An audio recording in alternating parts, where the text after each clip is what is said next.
Prologue: The Scare That Started the Dig. The doctor's office was cold, the kind that sticks to your bones. When he said widowmaker, I didn't think of my heart, I thought of my father's hands. Rough, covered in flour, I realized I knew the shape of him, not the man. Did he fear death?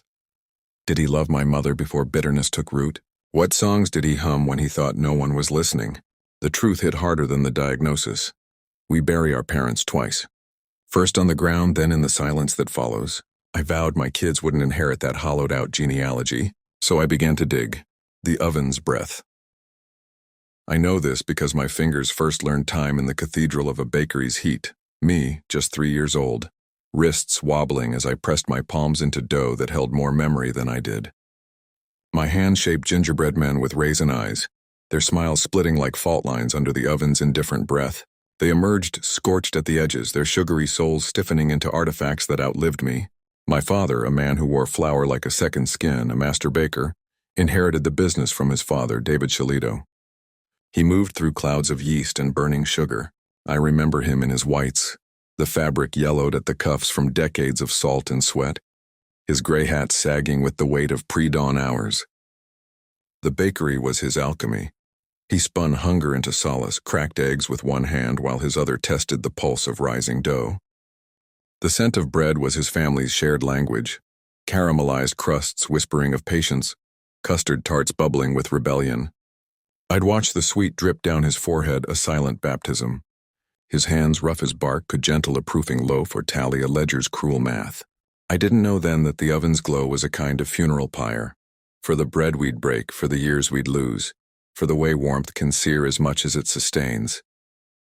We lived in an old Victorian terraced house on Killinghall Road, a relic of another century that wore its age like a crown. Not with grandeur, but with the quiet dignity of cracked plaster and slanting floors. Its high ceilings yawned above us, whispering in drafts that slithered through sash windows never quite sealed against the Bradford winters. Beneath our feet, the cellars exhaled the damp breath of forgotten things while 6 bedrooms stood half empty, their walls papered over with the echoes of other families, other lives. The floorboards hummed underfoot, a chorus of creaks and groans as if the house itself were murmuring its history to anyone who'd listen. Across the road, Peel Park stretched out like a shared dream. Its pond cupped the sky in its palm, a liquid mirror that trembled with every breeze, shattering reflections only to piece them back together again. I'd kneel at its edge, staring into that water, searching for faces I couldn't quite recall, ghosts. But back then, it was just a place of light and motion, the world reduced to the simplicity of sun on ripples. I remember the grass most of all, freshly cut, its green scent sharp as a blade clinging to my knees and the cuffs of my shorts. My brother Gary was there, his hand rough and warm around mine, an anchor in the dizzying sprawl of a toddler's childhood. We ran until the air burned our lungs, laughed until our ribs ached, and in those moments the house, the park, the pond, all of it fused into something unshakable, the bedrock of memory. These were my earliest recollections, fragile as eggshells, yet etched deeper than the scars in the oak banister at home. Memory is a thief who leaves only relics. The grease-stained paper that once cradled my gingerbread saint, still warm, still sweet with the ghost of cinnamon. I remember my father's hands, flour-dusted and rough, kneading dough like a priest offering benediction, his knuckles cracked from the cold and the work of holding things together. I've forgotten my brother's voice, though I chase its echo down the hallways of recall. My sister's shadow, once tethered to the stairs, now flickers at the edge of dreams. But absence I know by heart. It has a weight, a sound, the way it hums in the walls of a house when a family splinters, when the laughter that once braided us together unravels into silence. They say he torched the bakery for the insurance payout, a charred confession the police could never pry from his clenched jaw. Interrogation lights bled into dawn, he spat silence like ash. Released on insurance paid. A marriage dissolved. Vows traded for a gilded lie, a hollow bed. We became 4 halves, loaves split at the seams. 2 to Mum's cramped flat in Thorpedge, its walls steeped in the oven's smoldering altar. 2 to Dad's Blackpool delusion, neon scripture dripping saccharine promises down the pier's decaying spine. They say Blackpool swallowed them whole, its seagulls screeching a different language. I stayed behind with the crumbs, remembering the pond ice that winter, hard and still as the silence that grew where their voices but siblings were divided, then soon reunited. Our family was not just a household but a living cosmos. 7 celestial bodies caught in the gravitational pull of love, friction, and the unspoken laws of kinship. Halwinner Greg was the comet of the brood, small, swift, and trailing a wake of chaos. The baby, yes, but also the question hurled into the dark. What if? What next? I clung to the hems of my brother's jackets, my curiosity a live wire in the quiet hum of our home. The world was a puzzle I gnawed at with toddler teeth, but my true north was always them, their laughter, their scuffles, the way they wore their scars like constellations I longed to map. Gary, 2 years ahead, was my first guide through the wilderness of boyhood. His smile was a switchblade, quick, dazzling, dangerous, flashing brightest when the night inside him grew too thick. He taught me how to stitch a wound with stolen band-aids and a joke.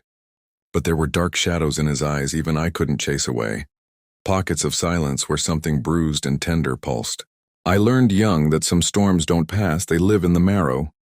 Then came Manellen, 4 years my elder, a boy carved from oak and irony. His mind was a blade, sharpened on Kafka and the absurdity of bedtime rules. While Gary felt the world raw, Alan dissected it, his sarcasm a suit of armor polished to a merciless gleam. Yet when the armor cracked, when he'd slip me his dessert or defend me with a well-aimed barb, I saw the boy who'd once carried me home on his back after I'd skinned my knees. His quiet, "You're all right, runt," warmer than any praise. And above us all burned Leah, our eldest, our Polaris. She was the one who held the sky up, not with martyrdom but with a ferocity that left dents in the universe. Her laughter was a flare in the dark, her gaze a scalpel peeling back every pretense. She knew when to bandage a knee and when to let you bleed, when to hug you and when to hurl a brush at your head for being an idiot. We were her wrecking ball of siblings, yet she loved us with a fierceness that bordered on violence. Together we were a symphony of collisions, elbows and inside jokes, slammed doors and shared cigarettes, the kind of love that leaves fingerprints. Not perfect, not peaceful, but alive. Eunice, mother, was less a mother than a force of nature, the unrelenting pulse of our hive. She ruled not with warmth but with the precision of a wartime general. Her love rationed like scarce provisions. Dawn to dusk, her voice carved order from chaos, her expectations a high wall none of us could scale. She was steel-wrapped in starch, her embraces rare and perfunctory as if affection were a currency too volatile to spend. Yet in her harshness lay a perverse safety. The world beyond our doors was chaos, but within her dominion there were rules, consequences, a brutal, unyielding clarity. Beside her stood Akir Roydrome, my stepfather, a man whose physical slightness belied the quiet enormity of his heart. A communist in a world that had long since stopped believing in anything, he carried his ideology like a well-thumbed pamphlet in his back pocket, frayed at the edges, but unwavering. His hands, small and calloused, were forever busy, mending broken, rotten machinery, branding an iron stick when Eunice's storms blew through. He built bridges not with grand gestures but with dominance and pressure, almost invisible acts of repair. Where Eunice saw weakness, I learned to see a different kind of strength, the temper to harden in a house that rewarded no one. The unanswered question, what did she see in him? To this day, I still turn it over in my mind like a puzzle with missing pieces. What did she see in him? My mother in the 1970s was radiant, the kind of woman who turned heads without trying. She could have been a model with her sharp cheekbones and effortless grace. And my father, David, her first husband, was everything you'd expect beside her. A 6'2" mountain of a man, all wrestler's brawn and booming charisma, handsome in the way of old Hollywood tough guys. Then there was Roy. Roy was none of those things. A good 4 inches shorter than Mum, round where Dad was broad, quiet where Dad filled every room he entered. He wasn't just unremarkable, he was unlikely. And yet, he drove a brand new gold Ford Granada with a plug-in tape deck, cutting edge for the time. He took her to restaurants where the menus didn't have prices. He booked holidays to places we'd only seen in brochures. Most of all, he was willing, eager, to step into the life of a woman with 4 children from another man, a reality that sent most men running. But here's the cruel twist. He never had any intention of being a father. We learned that quickly enough. His courtship wasn't about winning us. It was about proving to her that he could provide the stability my dad never did. The cars, the holidays, the fancy dinners, they were all part of a carefully crafted plan. Choose me and you'll never struggle again. And she did and did and did. Maybe it was exhaustion. Maybe it was the sheer relief of someone finally trying. Or maybe after years of my father's chaotic love, Roy's predictability felt like safety. Or my mother truly loved him, I'll never know for sure. What I do know is this. Children notice when they're part of the deal and when they're just the price of admission. Roy got what he wanted, her. And we got the quiet understanding that in this new life we were scenery, not the story. Funny, isn't it? The man who was nothing like my father ended up teaching me the same lesson. Some loves are hurricanes and others are business transactions. Neither leaves you unscathed. And then there was David Shalito, my father. A ghost, a giant of a man who lingered in the negative space of our family portrait. I was told he was a womanizer and loved to gamble. His absence was a presence, a silence so loud it hummed in my bones. I knew him only in fragments. The smell of fresh-baked bread when passing a bakery, the echo of a laugh from a half-remembered childhood joke, the way my own hand sometimes mirrored his in certain angles of light. The tattoo of a bird on his hand. He was a question mark inked into our history, a man who'd stepped out of the frame before I could study the picture. To Eunice, he was a betrayal. To Roy, a shadow he politely refused to cast. To me, a melody half heard, slipping away before I could name the tune. Together, we were a patchwork epic, a saga of scraped knees, dirty clothes, and slammed doors. Never harmonious, but fiercely alive, bound less by blood than by the beautiful, bruising dance of figuring it out as we went. Childhood's frost-bitten edges. The earliest fragments of my life cling to the cold like frost to wire. Manel House.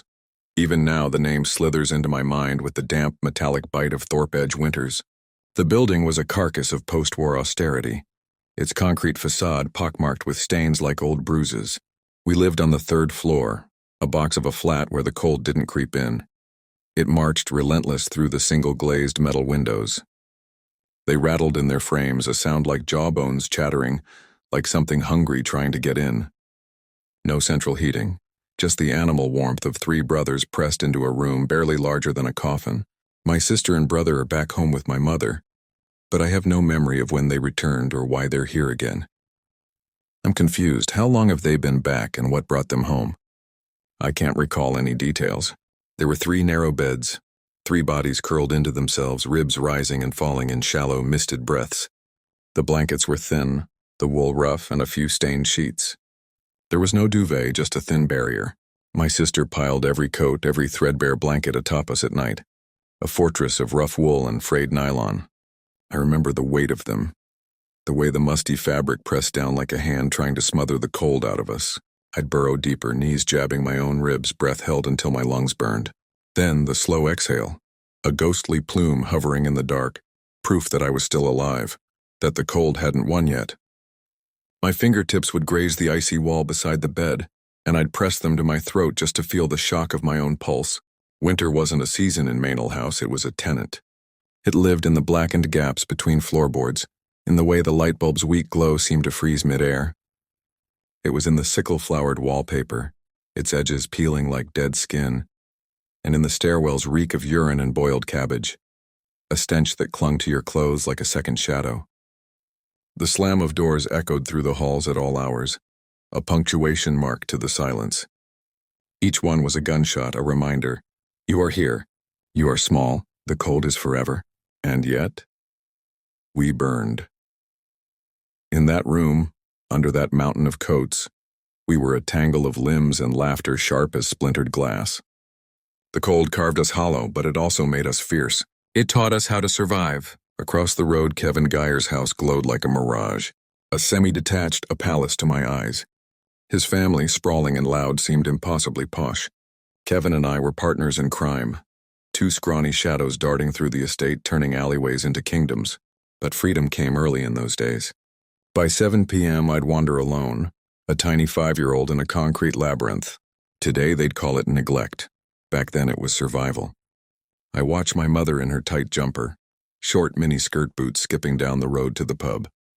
York House loomed at the end of the road, a monolith of flats with a treasure trove at its base. A sweet shop. When pennies materialized, rare as sunlight, I'd clutch them like sacred tokens, racing to trade them for sticky miracles. Cola cubes, sherbet lemons, sweets devoured on the walk home. Eat them all, I'd chant, lest Gary's quick hands or Julie's sharper eyes snatch my loot. Hunger wasn't just for food there. It was for small, stolen joys. Our flat number 8, top floor, crowned the building's icy spine. The staircase spiraled like a concrete serpent, its metal banister a siren call. I'd slide down on my belly, laughter echoing off the walls until the day gravity nearly won. At the top floor, I flung myself onto the rail, momentum hurling me over the edge. 3 stories above oblivion, fingers clawing rusted metal, the world hung suspended. How I clung, divine luck, a child's grip defying fate. Below, the concrete yawned, above, the sky didn't blink. I still feel the terror that went through every bone in my body. Memory as a fractured mirror. My brother's laughter was a language of mischief, their pranks etched into my bones like folklore. That winter day, they bound my arms in the cocoon of my duffel coat, zipped tight as a secret. The earth turned to glass beneath me, a single misstep, and time split open. I fell backward, a slow-motion arc, my body betraying me as my skull met the ice with a crack that echoed through decades. The hospital ceiling swam above me that night, fluorescent and unforgiving, while the concussion rewired my senses. He's not the same, they whispered afterward, as if trauma could be measured in before and after. Yet there were anchors in the chaos, twin trees on the field near our flat, their branches bent like question marks. I'd climb them to touch the sky, my small hands gripping bark as if it could steady the world. Back then, childhood was a wild, unscripted thing.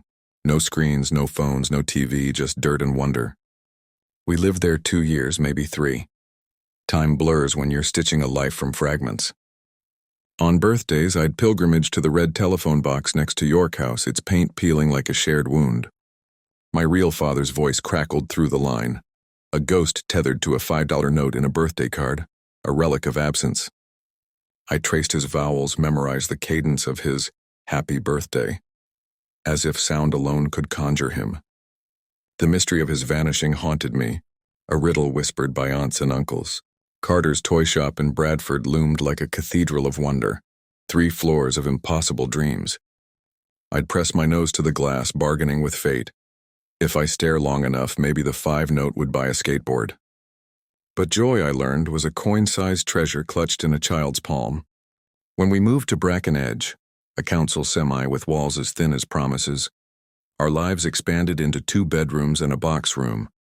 3 brothers crowded into a space meant for one. Julie tucked into her closet-sized front bedroom overlooking the dimly lit street, while Mom and her new man carved out our future in the front bedroom. The house hummed with chaos, a symphony of scuffed knees and half-made beds.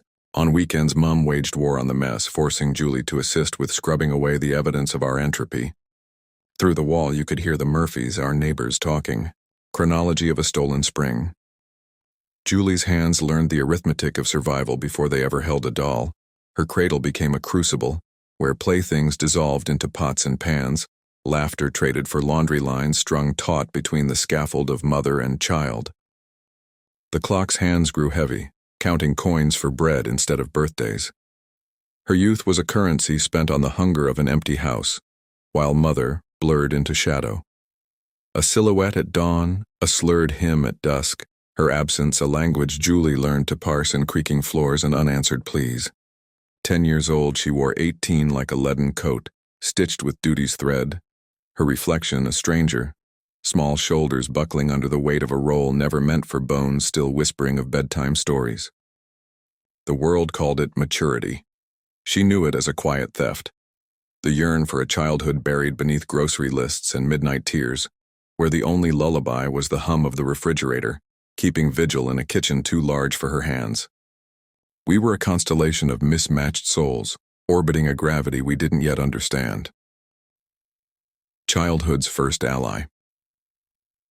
Paul Sheik entered my life like a sudden burst of color in the gray expanse of Thorpedge, the council estate we called home. He was 6, I was new. and together we became architects of makeshift tree forts, scouting branches for bird nests like treasure hunters. Weeks later, we'd return, breath held, hoping for the miracle of speckled eggs, a fragile metaphor for the fleeting wonders of childhood. His mother, Mary, soft-spoken with a laugh like wind chimes, threw him a birthday party that year, my first glimpse into a world where joy felt ritualized. There were games, shrieks of laughter, and cakes stacked like golden trophies. I marveled at it all.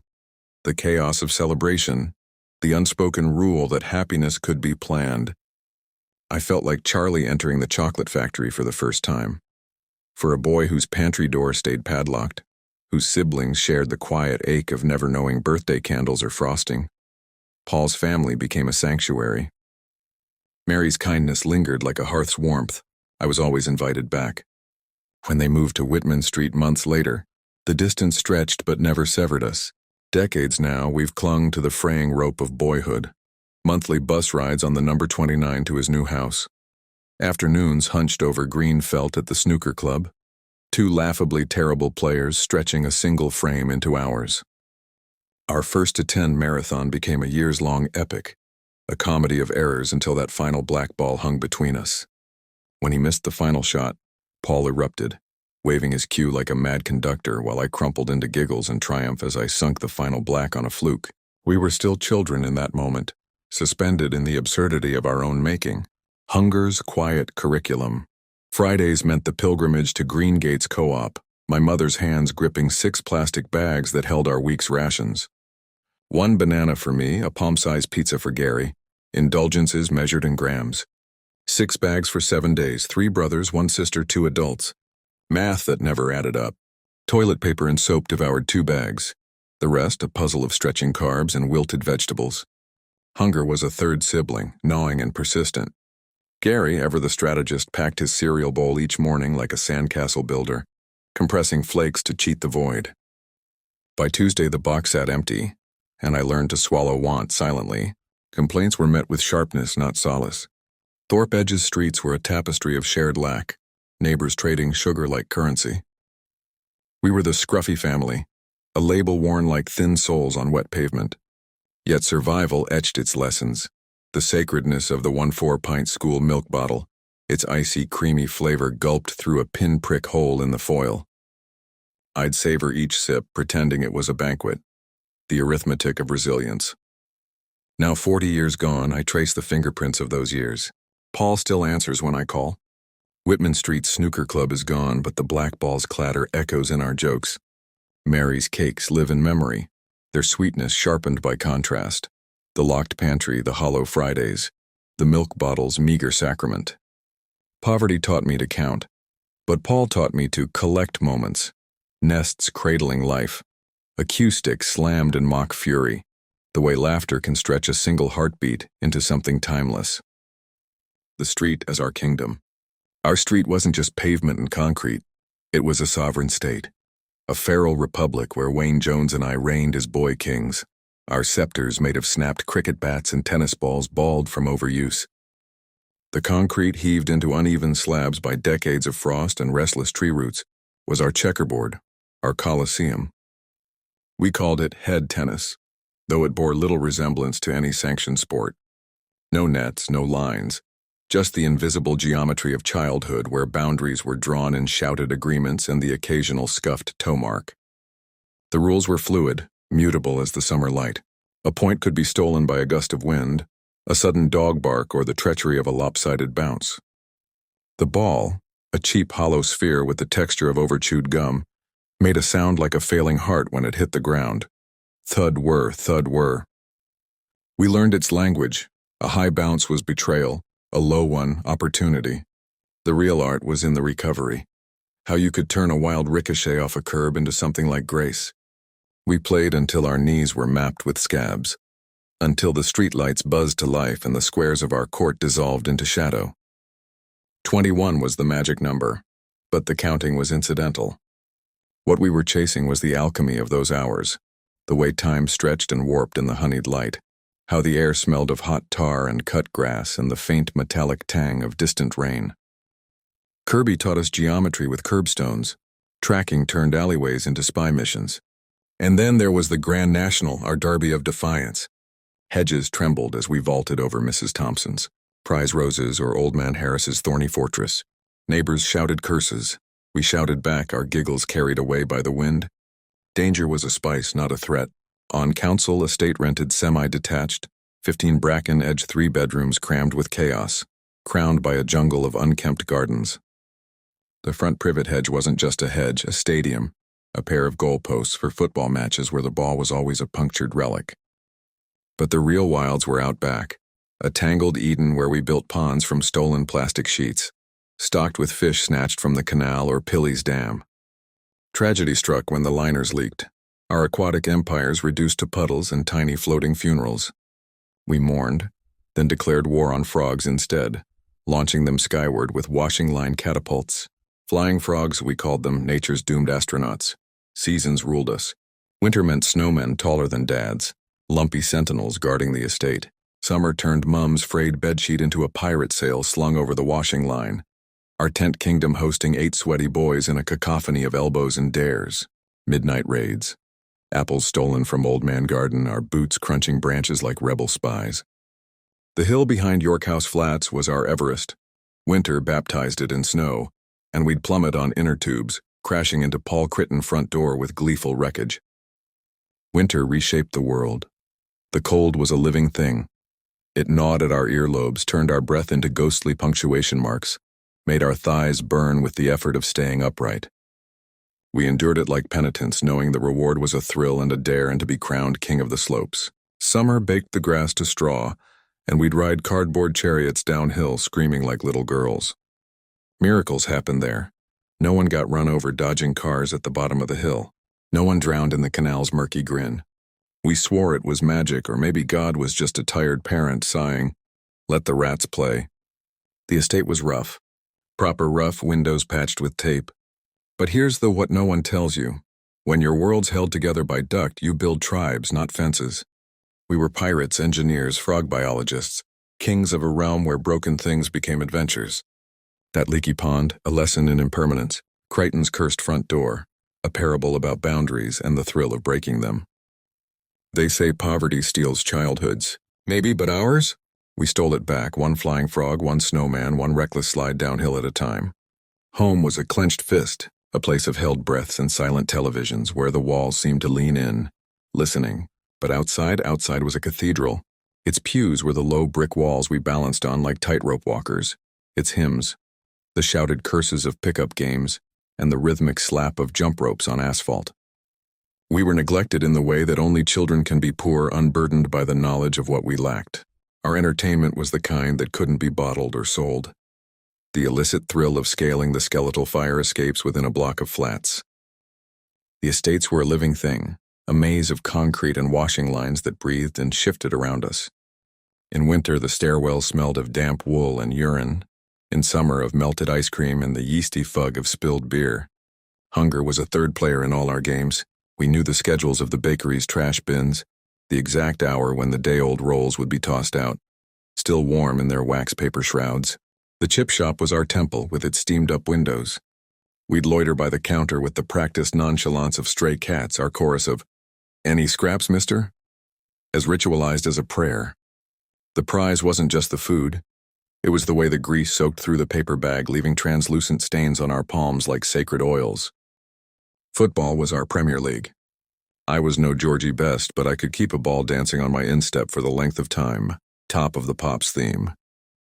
The real currency, though, was audacity. We dared each other to lick frozen lampposts. The resulting shriek of torn skin was our communion. To vault the spikes of the school gates, to spit from the highest balcony, and watch the globule vanish into the dark. The railway track stunt was our masterpiece, a test of nerve where the winner was whoever flinched last as the 415 to Manchester screamed overhead, close enough to feel the suction of its passage in our chests. Money was theoretical. I earned it in increments, a fistful of change for delivering the newspapers, a 50-pence piece for helping old Mrs. Howe haul her coal scuttle up the steps. The coins vanished as quickly as they appeared, converted into packets of Space Raiders or the occasional illicit bounty bar, contraband in our Milky Way loyal gang. It never occurred to us to want more. The streets had already given us everything. The physics of a well-aimed stone, the hieroglyphics of graffiti tags, the democracy of a shared bag of chips. What we had, though we couldn't name it then, was a kind of sovereignty. Not the safe, sanitized freedom of playgrounds and pocket money, but the feral, fleeting kind. The sort that lives in the space between a dare and its consequences, in the electric stillness before the train roars past. It's only now, years later, that I recognize the trade we made. We gave up safety, and got in return the run of a kingdom that existed only for as long as we believed in it. The streets are still there, of course, but the kingdom's well and truly gone. The dog. I had yearned for a dog for what felt like a lifetime. After months of relentless pleading, Roy, my stepfather, finally relented. They brought home a crossbreed between a sheepdog and an Alsatian, a 6-month-old bundle of energy who became my shadow. Named him Bill, we did everything together, exploring woods, playing fetch until dusk, and sharing secrets he seemed to understand with those liquid brown eyes. But everything changed when Gary, my brother, moved in on the fun. He found twisted amusement in tormenting the dog, bagging metal trays near his ears, slamming doors to startle him, or withholding food for discipline. The dog's anxiety spiraled. By the time I'd returned from school, he'd erupt into a frenzy, racing up the street as if my absence had lasted years rather than hours. His joy was heartbreaking, a desperate relief that someone still cared. Then came the afternoon I found his leash hanging limp on the porch hook. He needed more space, Roy claimed, avoiding my gaze. A farm up north. My mother busied herself scrubbing an already spotless pan, her silence louder than any lie. It took weeks before I discovered the truth. Hidden vet bills, Gary's smug shrug, the way neighbors averted their eyes. They'd put him down. I didn't just cry. I howled into my pillow until the fabric stiffened with salt. I memorized the hollow quiet of the house, the absence of claws clicking on tile, the way my hands felt empty without his fur to brush. Roy tried to compensate with awkward pats on the shoulder and promises of a better-trained pup on day, but grief isn't something you replace. Even now, decades later, I see him sometimes in the sway of tall grass, in the loyalty of strangers' dogs, in the way autumn leaves scatter like footsteps chasing nothing. Wayne's house hummed with chaos. His mother, Wendy, was a whirlwind of eyeliner and miniskirts, a walking jukebox of 60s rebellion. His father, Howard, wielded a Zulu spear like a comedian's prop, chasing us through cramped hallways, his laughter booming louder than any war cry. They were a carnival of contradictions, safety and mischief under one roof. Bonfire night anarchy. Then came November when we became outlaws. Bonfire night eve, 1978, the air thick with smoke and rebellion. We crept up back hill at the back of York House, matches clutched in sweaty palms, and lit our rival's bonfire like anarchists. Flames roared, devouring the sky, painting the block of flats in hellish orange. From his grand's window we watched the chaos, fire engines wailing, neighbors howling, and bit our lips to stifle guilty grins. His gran muttered, "Little bastards." And we wore the title like medals. Neighbors, ghosts, and crushes. The street was a tapestry of lives. Next door, the Murphys. Spud, the trucker with hands like shovels. Janet, who smelled of biscuits and kindness. And Julie, their teenage daughter. My first eclipse of a crush. She read books with dog-eared pages and played the top 40 on an old cassette recorder. We kissed a few times, a dry peck that tasted of curiosity. Years later, I'd understand why her eyes never lingered.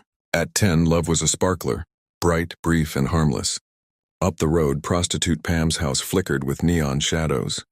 Men slipped in and out like ghosts, their laughter sharp against the night. We didn't understand, but we knew it was a game for adults. A mystery filed away with cricket bats and Leeds United posters. The brother who faded, Gary. Once my shield, he became a storm cloud. I learned to map exits before he'd enter, to shrink into walls when his voice turned jagged. Childhood's cruel alchemy. How protectors become predators. I stayed outdoors where the rules made sense. Bounce once. Aim true, run faster. The neighborhood of my childhood was a tapestry of lives woven tightly together. Directly across from us lived the Duffys. Martin, my mirror in age, flanked by his older siblings, Stephen and Pamela, a constellation of voices and chaos. 2 doors down, Robert Jeffrey and his sister added their laughter to the chorus, while the Aries, with their son Dean, anchored the street's rhythm. In that cramped cluster of row houses, life pulsed relentlessly. Squabbles erupted like summer storms, alliances shifted like tides, and boredom was a stranger. We were a cacophony of survival, each doorstep a stage for some small drama. Stephen Holmes was my kindred spirit, his home a perpetually half-renovated sanctuary where his father's hammering and his mother's decorating echoed like a heartbeat. We married in the same season. He stood as my best man, grinning through vows that felt unbreakable. But life's script is cruel. Decades later, I learned his wife had been swallowed by cancer, his children scattered to the indifferent arms of the system. Now he walks Thorpe Edge's cracked pavements, a rucksack heavy with special brew, his shadow a ghost of the boy I once knew. The ache of his unraveling lingers, a stark reminder that fate waits for no one. Hawthorne Drive, just one street over, our rivals in territory. 3 sisters lived there, and I don't think there was one boy who didn't fancy one of them. It was a world where doors swung open like trusting arms. Neighbors drifted in and out, borrowing sugar, swapping stories, their presence as constant as the hum of the radiators. Friends were everywhere, kicking footballs, inventing games, our shouts stitching the air. But beneath the camaraderie, I carried the quiet weight of lack. Other children had bikes gleaming like trophies, pristine balls that never split at the seams. My treasures were scavenged, a leather caser ball cracked and resurrected with paint, a bicycle cobbled from rusted parts, a go-kart made from old pram wheels, a skateboard made from old roller skates. When my brother lost that ball beneath a bus's wheels, I swallowed the grief like a stone. Chapter 4. School was a labyrinth I could never escape. At Parkland Middle, letters twisted on the page like secret codes taunting me. The Janet and John books might as well have been written in another language. Every spelling mistake another crack of the whip across my bony backside, my palms burning from the cane as the teacher's patience wore thin. No matter how I tried, I just did not get it. No matter how I squinted, how I clawed at the words, they slithered away. Spell they. Yes, sir. T-H-Y. Wrong. Write it 100 times. Every error earns a beating. H-Y-E. T-H-Y-E. T-H-Y-E. My hand cramped, ink bleeding through the page. I'd nailed it this time, I thought, sliding the paper onto his desk. Wallop. His palm exploded against my skull, a grown man's fury slamming into a wisp of a boy. My ears rang as he roared, "Are you taking the piss out of me, lad?" I never learned what I'd done wrong. Only the taste of blood, the sting of shame, the arithmetic of survival. 100 lines, 100 mistakes, 100 reasons to break a child. School was a paradox of light and shadow. The classroom, with its rigid rows and chalk-dusted air, felt like a cage, a place where time stretched thin and the drone of lessons blurred into a numb hum. But outside those walls, in the stolen moments before the bell, during breathless breaks and after the final dismissive clang of the clock, life erupted. The playground wasn't just a patch of asphalt, it was a kingdom. We ruled it with marbles clutched like jewels, football cards traded like currency, and footballs soaring like declarations of freedom. When we played Tig, our laughter ricocheted off brick walls, turning the mundane into something wild and sacred. The rhythm of survival was simple. A quarter pint of milk in the morning, its glass bottle slick with condensation, and the warm, starchy comfort of free school dinners, chocolate pudding on Thursdays. Those meals were more than sustenance, they were quiet acts of care in a world that often felt indifferent. I'd savor each mouthful, knowing it would fuel the next sprint across the yard or the feverish negotiation of a marble tournament. Hunger wasn't just physical, it was a craving for joy, and we feasted on it recklessly. In the classroom, my mind wandered to the chalk-smudged windows, tracing the faint outlines of our chalk-drawn hopscotch grids. Teachers became distant figures, their voices muffled by the echo of kickabout goals scored and the click-clack of Tig shoes on concrete. Education for me wasn't in textbooks but in the unspoken rules of play, the alliances forged over games, the democracy of picking teams, the way a shared jump rope could turn strangers into comrades. The playground was where we learned to breathe. It was chaos and order, rebellion and ritual all at once, and when the bell dragged us back inside, I'd cling to the memory of that freedom like a secret, replaying the day's victories until the next escape. My mother, exhausted from work and a late night in the pub, never once made it to parent-teacher meetings. No one explained my struggle, and no teacher cared enough to try. I was convinced I was stupid, the class dunce doomed to wear that imaginary hat with a giant D stitched on the front. "You'll rot on this estate," and they sneered, and I swallowed their words like truth. But sometimes in the homes of brighter classmates I caught glimpses of another life. Mothers stirring pots on the stove, homework guided by gentle hands, a quiet warmth I longed to steal. Chapter 5. Reunion in Fragments, a childhood memory of Dad, Rita, and Blackpool. The separation had happened so long ago in a child's mind that my father's face had begun to blur in my mind. A few years had passed without seeing him, enough that week's holiday, 1 week with him and 1 week horse riding in the New Forest. It felt less like a reunion and more like meeting a character from a half-remembered story. The plan: first week, horse riding in the New Forest. Second week, Dad collects us, takes us to Blackpool to meet Rita, his new girlfriend. I didn't know it then, but Rita would later tell me how they'd met. Dad was wrestling somewhere in London, all sweat and showmanship, and she was in the crowd. He must have turned on the charm because before long, he'd convinced her to move in with him in Blackpool. Only after she'd agreed did he casually drop on the drive up. "By the way, I've got 4 kids. When she told me that years later, I laughed. It was such a him thing to do. First, the New Forest. The heat of that summer, the kind that made the air shimmer over the fields.